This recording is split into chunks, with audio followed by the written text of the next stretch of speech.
Bonjour à tous, alors aujourd'hui je vous propose l'étude d'une fonction avec exponentielle et on aura besoin un petit peu du logarithme dans une question, la question 2b. Voilà, donc là on va étudier les limites, la dérivée et donc le sens de variation, on va faire le tableau. Voilà. Donc très très classique, important à savoir faire vraiment. Donc on est parti, première chose, la limite en moins l'infini. Première chose, sur le brouillon, on regarde rapidement, est-ce qu'on est capable de déterminer rapidement ou pas cette limite sans transformation. Alors on est en moins l'infini. On s'en rappelle bien. Donc, exponentielle, on va le rappeler, ça tend vers 0. Très très important de connaître son cours. La limite, quand x tend vers moins l'infini d'exponentielle x, c'est 0. Pour s'en rappeler, je crois que le mieux, c'est de connaître la courbe de la fonction exponentielle.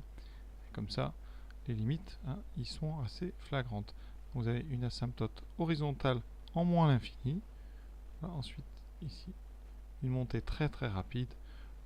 Donc ça nous rappellera bien qu'on a une limite en moins l'infini qui est 0. Ensuite, deuxième terme de cette expression ici, on a donc moins x2.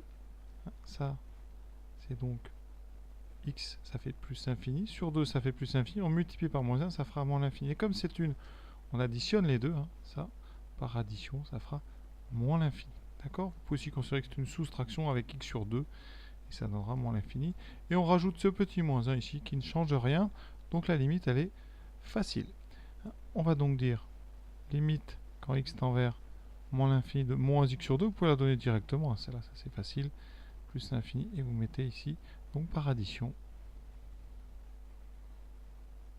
la limite de e de x moins x sur 2 moins 1. Eh bien, ça sera plus l'infini. Une limite de fait. Deuxième limite en plus l'infini. Alors c'est un petit peu plus dur. Vous allez voir pourquoi tout de suite. Donc quand on regarde exponentielle de x moins x sur 2 moins 1. Donc exponentielle de x. Voici on est en plus l'infini. On sait que c'est plus l'infini. Exponentielle de x, enfin le x sur 2 tend lui aussi vers plus l'infini. Donc comme vous avez une soustraction ici, aïe aïe aïe, on a ce qu'on appelle une forme indéterminée. On n'est pour l'instant pas en capacité de déterminer la limite avec rigueur. Alors, vous savez tous que l'exponentielle c'est vraiment très très costaud, donc certains vont se contenter de dire l'exponentielle l'emporte, mais ça, ce n'est pas acceptable sur le plan de la rédaction ni de la rigueur, donc vous devez absolument le justifier en utilisant ce qu'on appelle une croissance comparée. Cette croissance comparée, ça va être bien, la limite d'exponentielle x sur x. Quand vous dites exponentielle l'emporte, c'est que exponentielle de x sur x, eh bien, vous avez appris que ça faisait plus l'infini. D'accord? Donc on va, et c'est vraiment l'objectif, vous allez devoir faire apparaître cette limite pour pouvoir la justifier correctement. Donc dans exponentielle x moins x sur 2, alors le moins 1, on va le laisser de côté, c'est pas la peine de s'embarrasser avec. Bon, remarquez, on va le mettre, c'est pas grave. On va, qu'est-ce qu'on peut faire? Eh bien, la technique, quand on a comme ça une forme indéterminée sur une soustraction, c'est de factoriser par le plus fort. Alors le plus fort, vous le savez, c'est exponentielle, donc je vais mettre exponentielle en facteur. Ça fait 1 moins x sur 2 exponentielle x moins 1 sur exponentielle x. Alors est-ce qu'on s'est sorti d'affaire? Devant, c'est plus l'infini, ça c'est bon. Dans la parenthèse ici, on a x sur e de x. Vous voyez, le 2, on le laisse.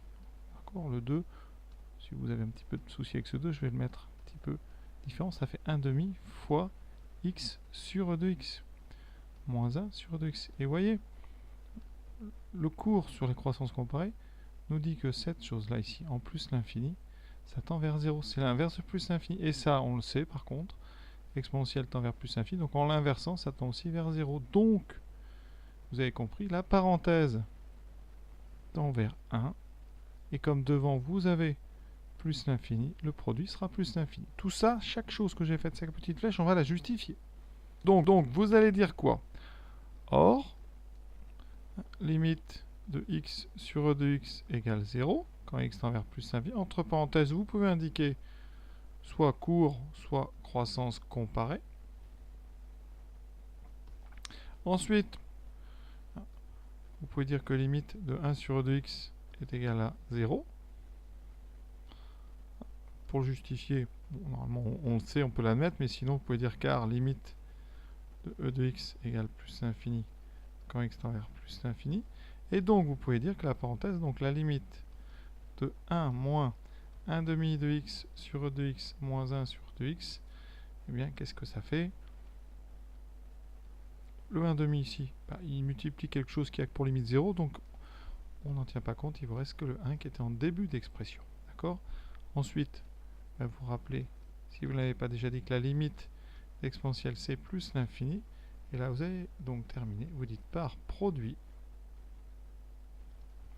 Eh bien, ça veut dire que la limite de f en plus l'infini est égale à plus l'infini. Donc, on va le noter. Donc, en moins l'infini et en plus l'infini, vous avez des limites infinies. Plus l'infini. Deuxième question, à déterminer la fonction dérivée. Donc, on va juste rappeler quand même ici que f est dérivable. Hein. F est dérivable sur R. Pourquoi? Parce que vous voyez, c'est la somme de fonctions dérivables. Vous pouvez le dire, hein, si vous savez le dire. Somme de fonctions dérivables sur R. Fonction de référence, tout ça. Alors, il n'y a pas grand-chose à dire sur la dérivée. Bon, j'espère que vous savez que la dérivée d'exponentielle x, c'est exponentielle x. Ensuite, moins x sur 2 en dérivant un moins x sur 2. Ça fait moins 1 demi de x. Donc, quand on dérive, c'est une fonction affine, on garde son coefficient directeur. Donc, il restera le moins 1 demi. Et le moins 1 en dérivant fera 0. Donc, on a déjà terminé la dérivée. Vous voyez, c'est très, très simple. Voilà, ça, c'était donc la question. Ensuite, question suivante. On vous demande de calculer l'image de ln de 1 demi. On comprend bien que ça va avoir de l'importance pour le tableau de variation, hein, bien sûr. Alors là, calculer la valeur, donc c'est un calcul. Donc il faut une valeur exacte. On ne prend pas la machine. Hein. On va remplacer dans l'expression de f x par ln de 1 demi. Ça fait donc e de ln de 1 demi moins ln de 1 demi divisé par 2 moins 1. Alors ici, deux choses à dire. D'abord, exponentielle de ln, on sait que exponentielle n vont se compenser, donc on peut les enlever. Il reste 1 demi. La propriété que j'utilise, c'est que, quel que soit x strictement positif, e de ln de x, ça vaut x. Deuxième chose, on a ln de 1 demi. Si on veut simplifier un petit peu, je vous rappelle que ln de 1 sur x, encore pour x strictement positif, ça vaut moins ln de x. Donc on peut bien transformer ln de 1 demi en moins ln de 2, ce qui fera ici plus ln de 2 sur 2 moins 1. Donc ici, il nous reste, alors je vais le mettre comme ça, 1 demi de ln de 2, et ensuite 1 demi moins 1 demi. Dernière question, dresser le tableau de variation complet de f. Alors pour ça, hein, il va falloir trouver quand est-ce que la dérivée positive, négative est nulle. Donc, eh bien, je résous. Hein, donc ici, on va dire ça, on résout. f de f', donc positif pour savoir quand est-ce qu'on met des plus. Donc ça veut dire qu'il faut résoudre e de x moins 1 demi strictement positif, ce qui donne e de x plus grand que 1 demi. On passe au logarithme, on peut, ça fait x plus grand que ln de 1 demi. Voilà d'où vient ce ln de 1 demi dont on nous a parlé à la question précédente. Ensuite, vous avez bien compris, hein, sous-entendu, remarque, f' s'annulera donc pour ln de 1 demi. Hein. Donc, on a tout ce qu'il faut pour tracer, pour faire notre tableau. Donc ici, f', on est sur moins l'infini plus l'infini. La valeur importante, ça va être ln de 1 demi. D'accord? Et qu'est-ce qu'on peut dire d'après notre étude? Ln de 1 demi, c'est, enfin, f' c'est positif strictement quand on est plus grand. Donc ici, à droite, on en déduit que ça s'annule ici. Et donc, à gauche, ça sera négatif. F est donc décroissante, croissante. Les limites, c'était plus l'infini, donc rien d'embêtant. Et donc ici, on a 1 demi de ln de 2 moins 1 demi. Voilà. Pour terminer, on va juste vérifier rapidement avec GeoGebra. Donc à la calculatrice, vous voyez, notre minimum, je trouve moins 0,15 à peu près. Donc je vais le noter. Donc à peu près moins 0,15. C'est atteint en ln de 1 demi. Alors ln de 1 demi, on a dit c'est moins ln de 2. Donc ça fait à peu près, en ln de 2, c'est moins 0,69. Donc on regarde tout de suite sur GeoGebra. Voilà, et vous voyez bien, on a bien décroissant, croissant. Hein, le sommet, alors si vous voulez le sommet, on peut tracer f' avec GeoGebra, c'est assez pratique. On tape juste f', vous voyez, ça se trace. Donc, oui, f' s'annule. Je vais vous montrer ça. Hein. Ici, donc, intersection entre la droite, la courbe rouge et l'axe horizontal. Voilà, c'est ici, donc les coordonnées. C'est moins 0,690, donc la dérivée s'annule bien en moins ln de 2. Ça confirme. D'accord. Après, si vous voulez vraiment le sommet précisément, il faut prendre donc l'orthogonale passant par là, vous voyez. Et l'intersection avec la courbe verte vous donnera le sommet. C'est comme ça que rapidement avec GeoGebra on a des choses assez précises. Donc ici, les coordonnées de B c'est moins 0,69, donc c'est bien en moins ln de 2 et moins 0,15. C'est ce que j'avais annoncé ici comme minimum. Donc c'est très très bien tout ça. On a terminé. Voilà.